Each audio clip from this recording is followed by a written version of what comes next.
Enrico IV, il dramma teatrale più popolare e meglio riuscito di Luigi Pirandello, insieme a 6 personaggi in cerca di autore. Vediamo a grandi linee la trama di questa storia e poi reciterò per te il monologo sulla pazzia di Enrico IV.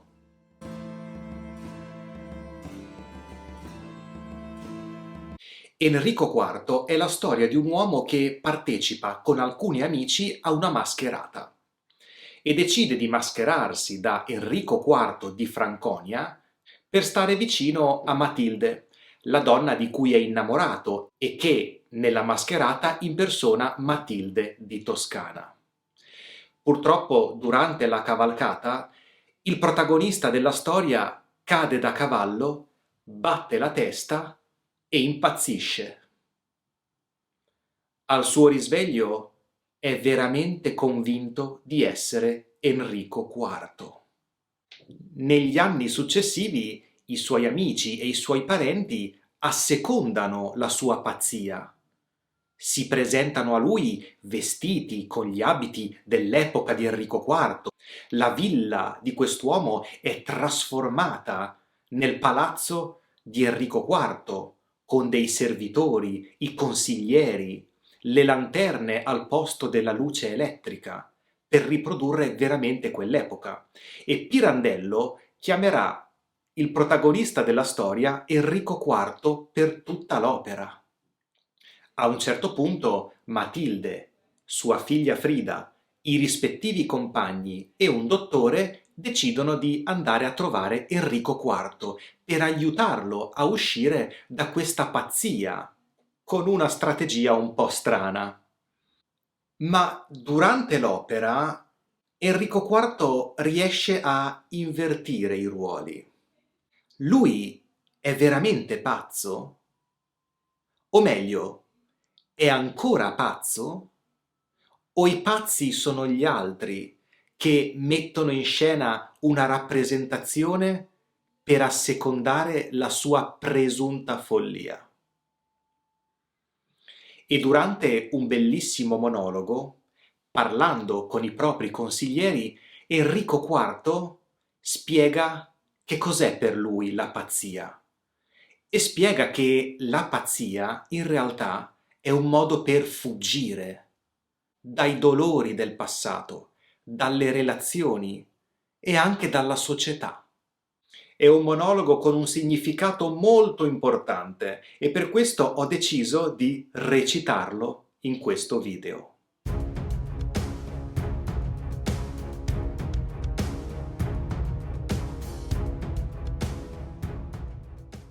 Beh,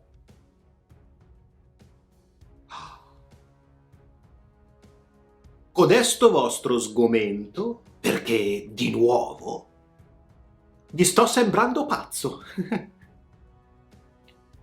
Eppure, per Dio, lo sapete. Mi credete? Lo avete creduto fino ad ora che sono pazzo? È vero o no? Ma lo vedete? Lo sentite? Che può diventare anche terrore codesto sgomento. Come per qualcosa che vi faccia tremare la terra sotto ai piedi. O vi tolga l'aria da respirare.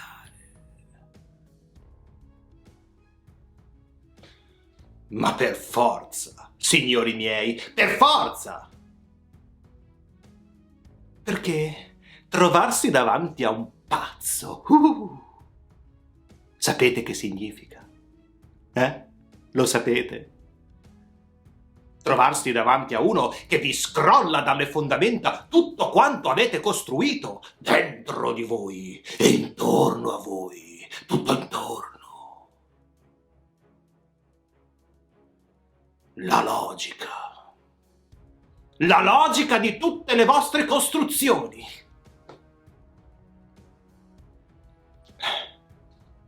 Che volete? Costruiscono senza logica, beati loro, i pazzi.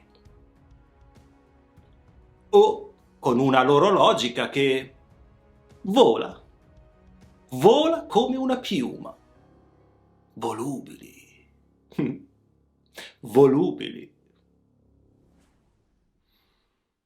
Oggi è così e domani chissà come. Voi vi tenete forte, forte, forte, forte, forte, forte. Ed essi non si tengono più. Voi dite, ma questo non può essere. E per loro può essere tutto. Ma voi dite che non è vero, e perché? Perché non par vero a te, a te, a te e a 100.000 altri.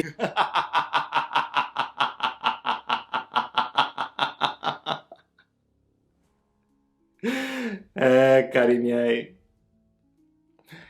bisognerebbe vedere cosa pare invece vero a quei 100.000 altri, che non son detti pazzi, no?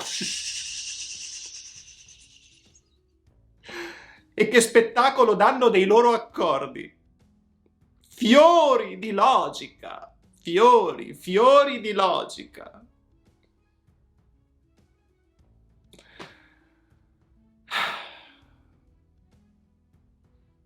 Io so che a me, bambino, appariva vera la luna nel pozzo. E quante cose mi parevan vere. Credevo a tutto quello che mi dicevano gli altri. Ed ero beato. Perché guai, se non vi tenete più forte a ciò che vi par vero oggi, a ciò che vi parrà vero domani, anche se è l'opposto di ciò che pareva vero ieri. Guai se vi affondaste come me a considerare questa cosa orribile e che fa impazzire.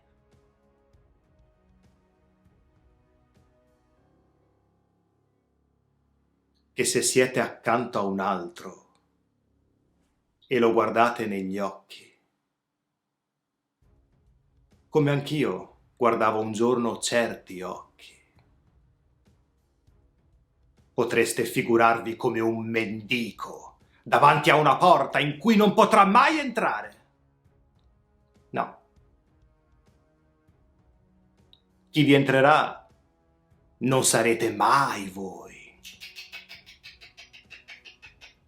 Con il vostro mondo interiore, come lo vedete e lo toccate.